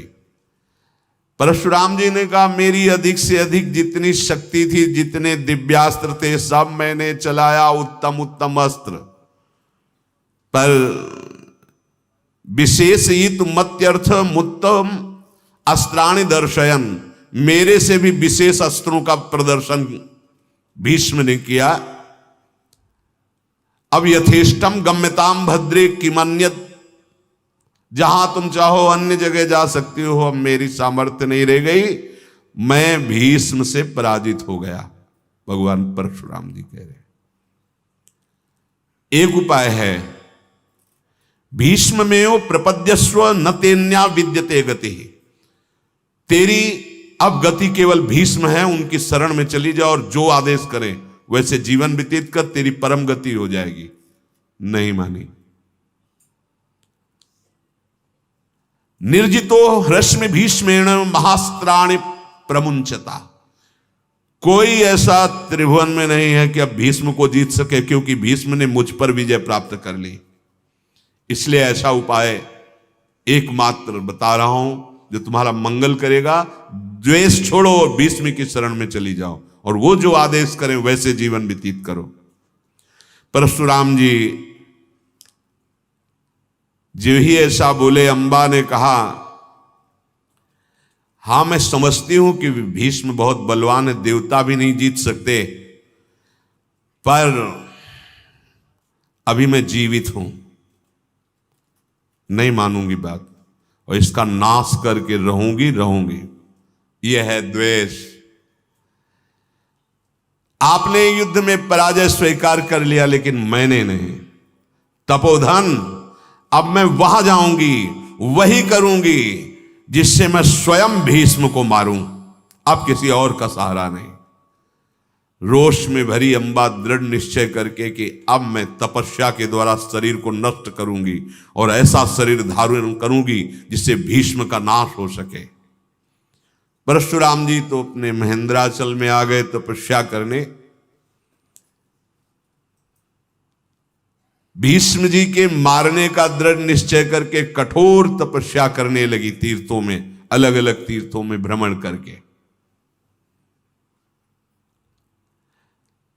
कभी यमुना के पावन तट पर, कभी ऋषियों के आश्रम में मानवीय शक्ति से परे साधना करने लगी। भोजन छोड़ दिया, बस जल पे, केश में जटाएं धारण कर ली, शरीर को धोना बंद कर दिया। ये साबुन रजोगुण पैदा करता है। अगर वैरागी मार्ग में हो तो साबुन की जरूरत कहाँ भाई? ये हम आपको उपदेश नहीं करें पूरे जीवन। गंगा जी को कहाँ साबुन, और ये जरूरत क्या है साबुन? ये सुंदरता जो त्वगेंद्री की है अपने आप हो जाएगी। आप परम सुंदर भगवान का चिंतन कीजिए, ऐसा आकर्षण होगा। मुख प्रसन्न तन तेज विराजा, ये ऊपर से ये सब देहाभिमान को पुष्ट करने वाली वृत्ति की जरूरत नहीं है। शरीर हमारा रज से अभिषिक्त है, वो साबुन की जरूरत है। ऐसे ही स्नान कर लो। किसको दिखाना चाहते? अरे असलियत में रहो तो वैराग्य हो जाएगा शरीर से। अपने अभिमान को पुष्ट कर रहे हो। कुछ लोग है साधु दर्शन को आते हैं तो गाल में वो लाली वाली लगा के आते हैं। नहीं भाई, असलियत जानो अपनी, शीशा सामने रखो और असलियत देखो कि इस शरीर में क्या है। कल क्या था, आज क्या होगा और कल आगे क्या बनेगा। इसका राग करके दुर्गति क्यों? बुढ़ापा आ गया, नए दांत लगवा लिए, आंख बनवा ली, ये कर ली, कितने दिन टिकोगे? मरना नहीं है क्या? मरना तो है यार। तो राधा राधा राधा, इसका राग छोड़ो, ऐसे स्वरूप को प्राप्त करो जैसे भगवत पार्षद स्वरूप। वैकुंठाधिपति भगवान नारायण का भजन तो हरि स्वरूप होकर धाम में, भगवान श्याराम का भजन, अद्भुत दास दिव्य रूप तनु धारण करके साकेतपुर, भगवान शिव का भजन, कैलाशपति का दिव्य पार्षद होकर समीप रहना, ब्रजा धीराज नंदना जो लाडली लाल, अद्भुत ब्रजधाम, और केवल प्रियाजू की ठसक और लालजू का दुलार। तो आओ नवनिवृत्त निकुंज वृंदावन। कैसे सुंदर रूप मिलेंगे आपको जहां काल का स्पर्श भी नहीं। ऊपर से चिकनाहट लगाने से कितने दिन। ये बहुत सावधान। उसने अपना शरीर का मल धोना छोड़ दिया। 6 महीने के लिए सब कुछ छोड़ दिया, केवल वायु पी के, मतलब केवल श्वास आ जा रही बस। इतनी बड़ी तपस्या, भाव क्या है? द्वेष ने मार दिया। एक द्वेष ने देखो सर्वनाश, इतनी भारी तपस्या कर रही है। इसके बाद फिर 1 वर्ष तक यमुना जल से बाहर ही नहीं निकली, यहीं तक खड़ी, जल के भीतर खड़ी रहकर 1 वर्ष तक, 1 वर्ष खड़ी है जल में। क्या तप है! लेकिन लाभ नहीं मिला। लाभ हरि प्रसन्नता के लिए करती तो भगवत साक्षात्कार। द्वेष, मैं इतनी महाबलशाली बनूं कि भीष्म को स्वयं मार सकूं। द्वेष अंदर से जलती हुई तपस्या, द्वेष। एक पैर के अंगूठे के अग्रभाग पर ऐसे दाहिने पैर के खड़े होकर के ऊपर हाथ उठाकर मंत्र जाप। कभी कभी सूखा पत्ता जो वृक्ष से गिरता उसको खा लेती। 12 वर्ष तक सूखे पत्ते खाकर। भवानी जी ने भी पाया, अंबा जी ने ऐसे, इसीलिए उनका नाम अपर्णा पड़ा और पति मिले महादेव। और इस अंबा ने क्या किया, द्वेष को इतना पुष्ट कर लिया कि इतनी भारी तपस्या। हमें तो जब इसका स्वाध्याय किया तो लालच लगा कि अरे भाई थोड़ा समझ जाती, द्वेष छोड़ देती, परम पद मिल जाता, भगवान मिल जाते। ऐसी कठोर तपस्या। गंगा जी में खड़े होकर के प्रकट होना पड़ा गंगा जी को। गंगा जी प्रकट हुई, दर्शन दिया और कहा, बेटी तू इतना कठोर तप क्यों कर रही है, क्या चाहती, बोल। हाथ जोड़ा, अम्मा ने प्रणाम किया और कहा, माता गंगे, आप जगत को पावन करने वाली हैं, मुझे वरदान दीजिए, मैं इतनी बलवान बनूं कि भीष्म को स्वयं ललकार करके मार सकूं। गंगा जी माता है भीष्म की। कोई भी दूसरा ऐसा नहीं मैं त्रिभुवन में देख रही जो भीष्म का वध कर सके, इसलिए मैं स्वयं करूंगी। आप मुझे वरदान दीजिए, मैं भीष्म को मारने के लिए जो भी होगा वो सब करूंगी। ये द्वेष में देखो, द्वेष में सर्वनाश कर लिया। आप वरदान नहीं देंगी तो और तीर्थों का आश्रय लूंगी, और कठोर तपस्या करूंगी, मैं ऐसा व्रत करूंगी, ऐसा तप करूंगी कि भीष्म को मार सकूं। सागर गामिनी परम पावन पापनाशिनी भगवती गंगा जी ने कहा, कुटिला, तू मेरे से वरदान चाहती कि मैं अपने पुत्र की वध वृत्ति का तुझे वरदान प्रदान करूं? तेरा मनोरथ कभी मेरे से ऐसा पूर्ण नहीं हो सकता, कभी नहीं पूर्ण होगा। भीष्म के विनाश के लिए चाहे जो भी तप और व्रत कर ले, मैं वरदान देने वाली नहीं, और मैं तेरे से अब नाराज हो गई। इतनी भारी तपस्या और भीष्म वध, तो तेरा शरीर पात होगा और तेरा शरीर एक नदी बनेगा, और केवल बरसात में ही वो होगा, कोई उसमें अर्घ आदि देवार्चन लायक तू नहीं रहेगी, टेढ़ी मेढ़ी बहेगी। अंबा ने कहा, माता गंगे, मैं प्रणाम करती हूं, कुछ भी कर लो आप भी, भीष्म को मार के रहूंगी। गजब का द्वेष। गंगा जी मुस्कुराई और अंतर ध्यान हो गई। व्यर्थ चला गया भजन, व्यर्थ साधना गई। परम पावन गंगा जी के दर्शन। लेकिन द्वेष ये बहुत, ये छोटे मोटे है, देखो ये द्वेष कोई छोटा मोटा है। अब वो फिर तपस्या में प्रवृत्त हुई। 8 महीने में जल पीना, 8 महीने जल नहीं। एक दिन निर्जला रहते हो कैसा लगता है? 8 महीने जल नहीं, 8 महीने बाद थोड़ा जल लिया, फिर 8 महीने नहीं। शरीर छूटा। गंगा जी के कथनानुसार उसका शरीर अंबा नाम की नदी बनी। वहां कोई तीर्थ कृत्य अर्थात जिससे मंगल हो ऐसा उस नदी में नहीं, और टेढ़ी मेढ़ी होकर बहने वाली, केवल वर्षात में उफान, अन्य समय सूख जाने वाली। अंबा की तपस्या बहुत बड़ी हुई थी, तो वत्स देश में उसका दोबारा जन्म हुआ, शरीर से नदी बन गई। परम कठोर तपस्या। वत्स देश में वो कन्या के रूप में ही प्रकट हुई, लेकिन तपस्या के प्रभाव से उसको स्मृति उस जन्म में भी थी, मैं अंबा हूं, भीष्म का वध करना मेरा उद्देश्य है। जन्म से ही फिर कठोर तप, कन्या के रूप में ही। महातपस्वी ऋषियों ने पूछा कि तू इतना कठोर तप क्यों कर रही जब वत्स देश की कन्या बनी तब? महर्षियों से कहा, मुझे भीष्म ने ठुकराया, मैं अपने पति से ठुकराई गई, जिसको पति माना। तपोधन, मैं ऐसी तपस्या करूंगी इस जन्म में कि भीष्म को स्वयं मार सको, तब मेरे हृदय को शांति मिलेगी। भारी तपस्या में फिर ये द्वेष देखो कैसा कैसा द्वेष। एक दोष। मुझे स्त्री शरीर से अब विरक्ति हो रही, मुझे पुरुष शरीर मिले, मैं पुरुष होकर ललकारूं भीष्म को और उनको मारूं। मैं अब तपस्या करूंगी पुरुष शरीर प्राप्ति और भीष्म वध की। आप लोग कृपा करके जाएं, मुझे रोक नहीं सकते। और उसने कठोर तप करके शूलपाणी भगवान शंकर का ध्यान किया। भगवान शंकर प्रकट हो गए। गजब का द्वेष। भगवान शंकर साक्षात प्रकट हुए और कहा, तपस्विनी वरदान मांग, क्या चाहती है? उन्होंने कहा, भीष्म का वध मैं स्वयं करूं और मुझे पुरुषत्व प्राप्त हो, मैं पुरुष बनूं। महादेव जी ने कहा, अवश्य ऐसा ही हो, तू भीष्म के वध का कारण बने। बहुत प्रसन्न हुए। कोई आज मुझे, और भगवान शिव के वचन त्रिकाल में मिथ्या नहीं हो सकते।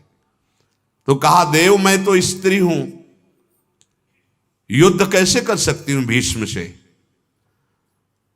भूतनाथ महादेव, मैं स्त्री रूप होने के कारण निस्तेज हूं, भीष्म के सामने खड़ी भी नहीं हो सकती, फिर उसे मारूंगी कैसे?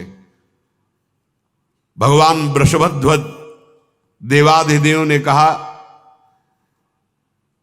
कि तुम युद्ध करोगी, भीष्म को मारोगी और पुरुष भी बनोगी।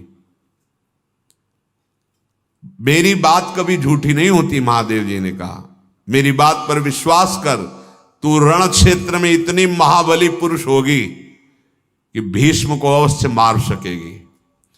समय आने पर तुझे पुरुषत्व प्राप्त हो जाएगा। इस शरीर में नहीं, अब तेरा अगला जन्म होगा। तू महाराज द्रुपद के कुल में उत्पन्न होगी कन्या रूप में, तो मेरे वरदान से समय पर तू पुरुष बन जाएगी। समस्त अस्त्र कला में चलाने में निपुण होगी, विचित्र युद्ध करने वाली होगी। मैंने जो कहा निश्चिंत हो जा। तू पहले कन्या रूप में द्रुपद के यहां, फिर पुरुषत्व को प्राप्त हो जाएगी। जटाजूटधारी वृषभध्वज भगवान महादेव जी ऐसा कह करके अंतर्धान हो गए। अंबा का हृदय शीतल हुआ। महर्षियों के देखते देखते उस जो और ऋषि थे उनसे कहा, रुको, अब इस शरीर को नहीं रखूंगी, जल्दी से द्रुपद के यहां पैदा होंगी। और आप सब इस बात के साक्षी हैं कि महादेव जी ने कहा है, लकड़ी लगाई, द्वेष के कारण आग में बैठकर भीष्म का ध्यान किया, दुश्मनी के भाव से शरीर छोड़ दिया। वो गजब का द्वेष, इतने में तो कितने लोगों को परम पद पहुंचा सकती थी। द्वेष पूर्वक, क्योंकि जानती है कि अंतिम समय जो चिंतन होता वही द्वेष पूर्वक भीष्म का चिंतन, और इसका वध मैं करने वाली हूं। क्रोध पूर्वक जलते हृदय से भीष्म के वध का संकल्प लेकर आग में बैठ गई और शरीर छोड़ दिया। राजा द्रुपद, उसके कोई संतान नहीं थी, तो वो उस समय तप परायण होकर के महादेव जी की उपासना कर रहे थे कि कोई पुत्र हो जो हमारे राज्य संचालन करने का अधिकारी बने। अब घोर तपस्या की, महादेव जी मुझे संतान दें, इस भाव से महादेव जी प्रकट हुए। आशुतोष से बहुत जल्दी कृपा कर देते हैं, आशुतोष शीघ्र प्रसन्न होने वाले। कहा, राजन क्या चाहते हो? उनका, भगवान मुझे पुत्र चाहिए राज्यभार संभालने के लिए। उनका होगा, पर पहले कन्या और बाद में पुत्र। और अंतर ध्यान हो गए। इतना कह के अंतर ध्यान हो गए। राजा द्रुपद अपनी बात कह भी नहीं पाए। अब भगवान शिव ने कहा, पहले कन्या फिर पुत्र। द्रुपद आए और अपनी पत्नी को बोले कि देवी, आराधना से महादेव जी प्रसन्न हुए और प्रसन्न होकर कहा कि पहले कन्या प्रकट होगी और वही पुत्र रूप में हो जाएगी आगे चलकर। तो भगवान शिव का ये वचन परम सत्य होगा, तो मुझे संतोष कर लेना चाहिए, और जो कन्या होगी उसको पुत्र ही घोषित करना है, क्योंकि आगे चल के पुत्र हो जाएगा। ऐसा श्रृंगार, ऐसे जिस शिव सभा में पता चले पुत्र ही है। कुछ समय बाद रानी गर्भवती हुई और उनकी बहुत सुंदर कन्या तेजस्विनी, क्योंकि तप से संपूर्ण अंबा ही है ये, घोषणा करवा दी नगर में कि मेरे पुत्र हुआ है, और किसी भी धाय को सेवा में नहीं, केवल द्रुपद रहे स्वयं, धाय सब दूर से। उनको भी पता है पुत्र, केवल दो को ही पता है, महारानी और महाराज द्रुपद को। सारी सेवा स्वयं द्रुपद करते, राजकाज मंत्रियों को दे करके पुत्र जैसे संस्कार कराए। अब द्रुपद की रानी पूर्ण ऐसी सावधानी रखती कि कोई जान न पावे कि ये लड़की है। सारे नगर में हर्ष उल्लास हुआ, महाराज के राजकुमार प्रकट हुआ। महादेव जी के वचनों पर दृढ़ विश्वास था, इसीलिए ये घोषणा करवा दी कि पुत्र हुआ है, क्योंकि आगे चलकर पुत्र हो ही जाएगा। उसका नाम शिखंडी रखा गया ब्राह्मणों ने विचार करके। और द्रुपद ने द्रोणाचार्य जी को राजी करके धनुर्विद्या की शिक्षा, शिखंडी को शिष्य बनाया द्रोणाचार्य का समस्त धनुर्विद्या के लिए। पूरा राजकुमार का श्रृंगार किया जाता। अब रोज वो पूछते कि पुरुष बना द्रुपद? बोले नहीं। धीरे धीरे किशोर अवस्था से तो ये कब बनेगी पुरुष? अब यौवन अवस्था की तरफ पदार्पण करे, अंग प्रत्यंग स्त्री शरीर के प्रकाशित होंगे, फिर मेरा क्या होगा? पूरा उपहास होगा राजनगर में। तो अब तक महादेव जी ने इसे पुरुष क्यों नहीं बनाया? वो आप छुपा नहीं सकते क्योंकि अवस्था बढ़ रही है। पर भगवान शिव के वचन मिथ्या नहीं हो सकते हैं। तीनों लोकों की सृष्टि करने वाले भगवान शिव झूठे कैसे? धैर्य रखते। धीरे धीरे यौवन अवस्था आई। अब किसी तरह अंगों को ढक करके राजकुमार वेश में उनका श्रृंगार होता, सभा में आते। धीरे धीरे विवाह के प्रस्ताव आने लगे, क्योंकि राजकुमार पत्नी से कहा अब क्या करें? दशान राज बहुत बड़े बलवान राजा थे, उन्होंने प्रस्ताव भेजा द्रुपद। वो महाबली थे, द्रुपद का ना कह सकते नहीं। वो हाँ कहते हैं तो नौ युवती हमारी पुत्री है, उनकी पुत्री से ब्याह, अब बताओ क्या करें? पर भगवान शिव ने कहा है, इसलिए उन्होंने प्रस्ताव स्वीकार कर लिया ब्याह का। दशारण देश के हिरण्यवर्मा शिखंडी को पसंद कर लिया, बहुत सुंदर तेजस्वी, और अपनी कन्या देने का संकल्प कर लिया। शिखंडिनी, वैसे शिखंडिनी वो नवयुवती स्त्री, और नवयुवती से विवाह बड़ी सावधानी से अंगों को ढक करके विवाह किया गया। फिर वो पत्नी लेकर के अपने नगर को आए। जब उस राजकुमारी जिसके साथ ब्याह हुआ, उसने देखा है तो नवयुवती है, पुरुष है ही नहीं, ये तो हमारे साथ धोखा हुआ ब्याह होने के बाद। तो उसने अपनी धाय को बुलवाया मायके से और कहा कि ये पुरुष नहीं है, ये स्त्री है, और इसके साथ विवाह किया गया कपट पूर्वक। धाय ने जाकर के दशारण देश के महाबली राजा हिरण्यवर्मा को पूरी सूचना दी, महाराज आपके साथ धोखा किया गया। महाराज द्रुपद की वो पुत्र नहीं पुत्री है, राजकुमारी ने अनुभव करके हमें एकांत में बताया। ये तो बड़ा उपहास है, राजकुमारी का तो पूरा जीवन नरक हो जाएगा वहां। बात सुनते ही भारी क्रोध से व्याकुल हो गया कि ऐसा मुझ शक्तिशाली के साथ मजाक कैसे हो सकता है? ये धोखा, पूरे द्रुपद नरेश के परिवार को काटूंगा, पूरे परिवार को नष्ट करके स्वयं वहां का राजा बनूंगा। देखूंगा अब मजाक इनको कितना। पर फिर एक दल भेजा स्त्रियों का, मेरी बेटी की बात कहीं द्वेषपूर्ण तो नहीं है, तुम जाके परीक्षण करो। परीक्षण किया गया तो नवयुवती वो आई, बोले अक्षरशः सत्य है महाराज, वो शिखंडी नहीं शिखंडिनी है। अब तो भारी क्रोध से युक्त हुई और दूत को भेजा द्रुपद के दरबार में। दूत पास पहुंच करके राजा को एकांत में बुलाया और कहा कि आपको पता था कि आपका पुत्र नहीं है पुत्री है?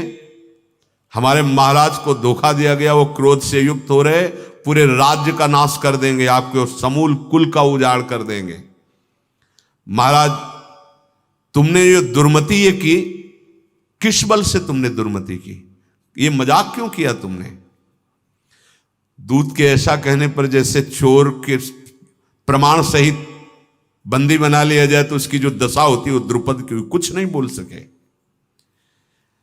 दूत को संदेश दिया कि मैंने धोखा नहीं किया है, पुत्री नहीं पुत्र ही है।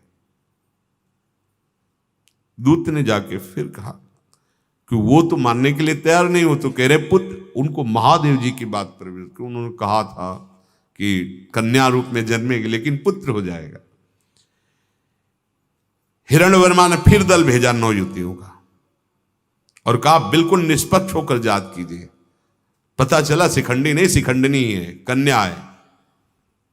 अब उसने कहा हमारे मित्र राजाओं को बुला और तुरंत चढ़ाई की जाए द्रुपद नगर पर।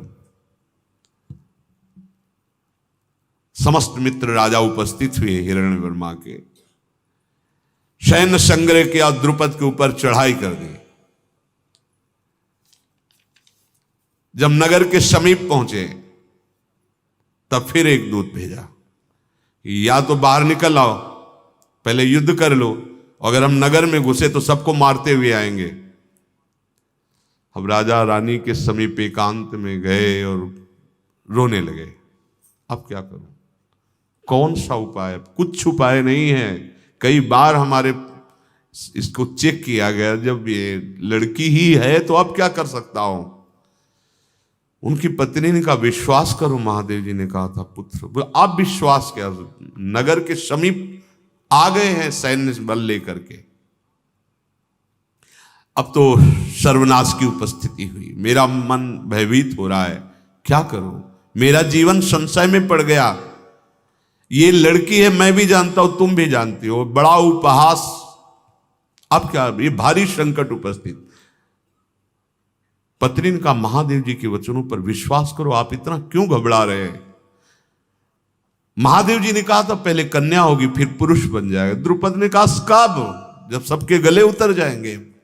पूरे राज सैनिक सहित आ गए। कैसे युद्ध टाला जा सके, कोई उपाय नहीं दिखाई दे रहा था। महादेव जी के चिंतन में एकदम द्रुपद डूबे कि प्रभु अब संभालो आप, अब हमारे पास कोई उपाय नहीं जिससे मैं अपने को बचा सकूं। बहुत शोक मगन हो गए। और ये बात छुप के शिखंडिनी ने सुनी कि इतना भारी संकट केवल मेरे लिए, मैं मर जाऊं तो सब बात ठीक हो जाएगी। चुपचाप पीछे राजमहल के गुप्त मार्ग से निकलकर घोर जंगल में प्राण त्यागने के लिए चली। मैं जीवन का अंत कर दूंगी तो युद्ध नहीं होगा। घर छोड़कर निर्जन गहन वन में चली तो उस वन में एक बहुत विशाल महल था, खाली पड़ा था। स्थूणा कर्ण नाम का महान यक्ष उसमें रहता है, कुबेर का प्रधान सेवकों में है। उस नगर में कोई जा ही नहीं सकता था, जो उसका वो महल एकांतिक क्षेत्र था। वो कोई देख नहीं पाए, यक्ष जो रक्षाम थे गए और देखा कोई नहीं है।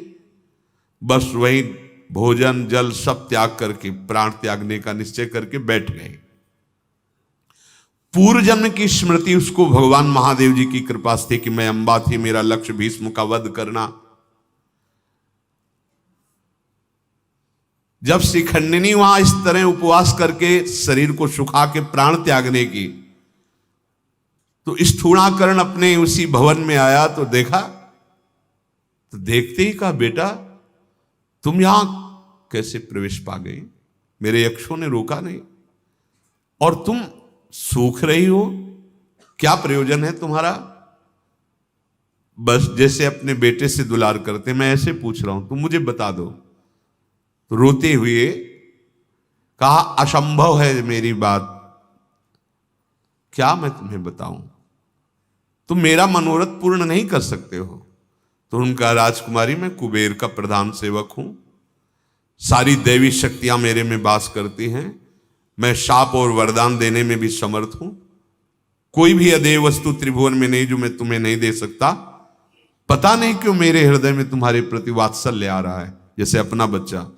तुम कठोर व्रत मत करो, बोलो क्या चाहते हो। पूरी बात अपनी बता दी। शिखंडिनी की बात सुनकर यक्ष बड़ा ही करुणा में हो गया। उसने कहा, अच्छा वो युद्ध के लिए उपस्थित हो चुके, तो ठीक है, ये सब सामर्थ्य मेरे में है, तेरा स्त्रीत्व तो मैं ले लेता हूं, मेरा पुरुषत्व तू ले, जितनी सिद्धियां जितना बल मेरा बल है तेरे में आ जाएगा, बस तू जा करके उनको चेक करवा दे कि तू पुरुष है, युद्ध टल जाएगा, फिर तू लौटा और अपना स्त्रीत्व ले ले, पुरुषत्व दे दे। उनका बिल्कुल बिल्कुल ऐसा ही करूंगी, अक्षरशः। उनका मैं सिद्ध संकल्प हूं, जो सोचूंगा वही तत्काल हो जाएगा, सर्वत्र विचरण करने की सामर्थ्य है मेरी, तू मेरी कृपा से सुरक्षित है, अब चिंता मत कर। संकल्प किया, तत्काल नवयुवती वो बन गए। संकल्प किया, पूरा यक्ष पावर सहित वहां पुरुषत्व आ गया शिखंडी में। पुरुषत्व लौटाने आ जाना, धोखा मत देना। नहीं हो जी, यहां घूंघट काढ़े कब तक बैठा हो, महाराज का आदेश आ जाएगा और मुझे सेवा में कुबेर की जाना पड़ेगा। आ जाना बस, हम केवल इतने समय के लिए दिया है। उनका विश्वास करो, आप जैसा हितैषी कौन होगा। जीव ही ये बात मैं साबित कर पाया मैं पुरुष हूं, बस तुरंत मैं वापस आकर के अपना स्त्रीत्व ले लूंगा। बातचीत करके पुरुष बन करके दौड़ लगाई, क्योंकि अब यक्ष सामर्थ्य थी, क्षण में महल में पहुंच गया। और वहां जाकर के जो बिल्कुल शोक में डूबे हुए थे द्रुपद, उनसे कहा, महाराज पुरुषत्व मुझे प्राप्त हो गया है। मां ने देखा, निहाल कर दिया, रक्षा कर दी, तत्काल दूत भेजा और कहा कि तुम्हें हर बार धोखा दिया गया है, इस बार तुम स्वयं आकर के चेक करो, परीक्षण कर लो, मेरा पुत्र है पुत्री नहीं। अब तो पूरा का पूरा महल आनंद से झूम पड़ा। जो ये सूचना गई तो दशारण राज वहां आकर के कुछ उत्तम ब्राह्मण, कुछ उत्तम नवयुवतियां जो परीक्षण में बहुत ही प्रवीण थी, बुलाया गया। अब चाल, दृष्टि, बल सब यक्ष का है ना। देखते ही लगा ऐसा तो कहीं स्त्री थोड़ी हो सकती है। सभा में परीक्षण, ऐसे घेर लिया युवतियों ने, महाराज ये तो महाबली पुरुष है। दशारण ने अपनी पुत्री को बुलाया, बोला ऐसा मजाक क्यों किया। उन नवयुवतियों को बुलाया कि ऐसा मजाक क्यों किया। बोले महाराज अब कुछ मैं कह नहीं सकती, पर थी ये स्त्री। तो द्रुपद ने कहा कि कैसे हो सकती है आप, ये कोई घंटा दो घंटा बदलने वाली चीजें है क्या। मैंने ऐलान किया था मेरा पुत्र है, देखो ना आप पुत्र है। और दशारणराज से कहा अगर वीरता देखना चाहे तो, क्योंकि उन्होंने बता दिया था पूरा यक्ष का पावर हमारे अंदर है, तो आप युद्ध कर लो मेरे पुत्र से। तो झुक करके प्रणाम किया और कहा क्षमा कीजिए, मेरा दामाद पुरुषत्व से युक्त है, इसलिए मुझे क्षमा करो। और बेटी से कहा ऐसी गलती दोबारा मत करना, मेरा जामाता पुरुष है और मुझे क्षमा किया जाए। बहुत से रत्न, हाथी घोड़े, स्वर्ण के रत्न, ये सब पुनः उसने समर्पित। इधर तो ये हुआ, उधर भगवान कुबेर जी ये हाजिरी ही नहीं बजा रहे, बहु बड़े अंदर बैठे थे, वो स्वयं आए। विमान, पुष्पक विमान भगवान कुबेर जी का है, और वहां आए तो वो निकला नहीं। तो पार्षदों से कहा कि ऐसा क्या हो गया कि वो जो हमारे इशारे पर चलने वाला प्रधान सेवक है वो क्यों नहीं, बुलाओ उसको। धूर्तता कैसे आ गई इसमें, हमारे सामने क्यों नहीं आ रहा। कुबेर जी के प्रधान सेवक प्रवेश किए तो देखा एक नवयुवती श्रृंगारित बैठी। तो उन्होंने कहा कि यहां स्थूलाकरण महाबली यक्ष रहता था, वो कहाँ है? बोले महाराज कुबेर पधारे हैं, आपको इतनी देर हो गई, आपको सामने, क्योंकि स्वामी है। हाँ, वो ऐसे ही धीरे से समेटते हुए अपने आप को कुबेर जी ने देखा और क्रोधित हो गए। उनका दुष्ट, तुम मेरा महाबली सेवक, ये स्त्री कैसे बन गया? कैसे स्त्री स्वरूप में अमित पराक्रमी यक्षों का उपहास, मेरे सेवकों का अपमान, मूर्ख तुरंत क्यों नहीं आया? मंद बुद्धि अपमान करता है, मैं तुझे दंड देता हूं। वो कुछ बोल ही नहीं पाया। मैं तुझे दंड देता हूं, मैं जान गया। तो द्रुपद पुत्री का यौवन लिया अपना, इसमें मेरा आदेश, मेरी इच्छा कुछ पूछी? इतना तो स्वतंत्र, जा जीवन भर स्त्री बना रहे। बन गई बात उधर। महादेव जी ने कहा था ना, तू जीवन भर स्त्री बना रहे, तेरे को पुरुषत्व प्राप्त ही ना हो। गुस्सा में अब स्थूलाकरण चरणों में गया, महाराज थोड़ा तो हम पर दया करो, कि मतलब आपकी जो वचन मिथ्या तो होंगे नहीं, जीवन भर बना रहूंगा, पर थोड़ी तो दया करो। अब ये तो उन्होंने कहा, जब युद्ध में शिखंडी मारा जाएगा तब तुम्हें तुम्हारा पुरुषत्व प्राप्त हो जाएगा। जब तक शिखंडी जीवित है वो पुरुष में रहेगा और तुम स्त्री बन करके यहां रहोगे, मेरे दरबार में नहीं आओगे। देखो, दया बिना साधु करत आई, और दया करी तो आफत आई। बहुत समझ बूझ के घोर वैर की बुद्धि रख करके शिखंडी भीष्म जी के वध के लिए तत्पर। अब आप पूरे जीवन में देख लीजिए, तीसरा जन्म हो गया इसका। अंबा वत्सदेश की कन्या, द्रुपद राज की कन्या, और ये पुरुषत्व। एक द्वेष ने कौन सा पद मिला शिखंडी को मारने को? कहीं शास्त्र में वर्णन थोड़ी है कि वो परम पद प्राप्त हुआ है। भारी से भारी तपस्या कर रहे हो आप, साधना कर रहे हो, उद्देश्य क्या है? उद्देश्य, खास बात उद्देश्य, भेष क्रिया इन सब पर विशेष महत्व तो नहीं रहता। उद्देश्य क्या है आपका? हिरण्यकश्यप जैसा तपस्वी त्रिभुवन में ना हुआ ना होगा। उद्देश्य क्या था? प्रभु का प्रेम नहीं था, द्वेष था। सब देवता और साधु महात्मा इनका नाश करना उसका स्वभाव था। ऐसा तपस्वी होकर भी ये तो कहो, प्रहलाद जी जैसा पुत्र हुआ, परम मंगल भगवान के कर कमलों से उसका उद्धार हुआ। अंदर एक भी वृत्ति अगर रहेगी तो देख लो, भारी से भारी तपस्या का फल क्या? कुछ नहीं, कुछ नहीं। एक महाभागवत से द्वेष कर बैठी, और अब वो शिखंडी रूप से हर समय अवसर खोजती भीष्म जी के वध का। शेष चर्चा आगे। श्री राधा वल्लभ लाल।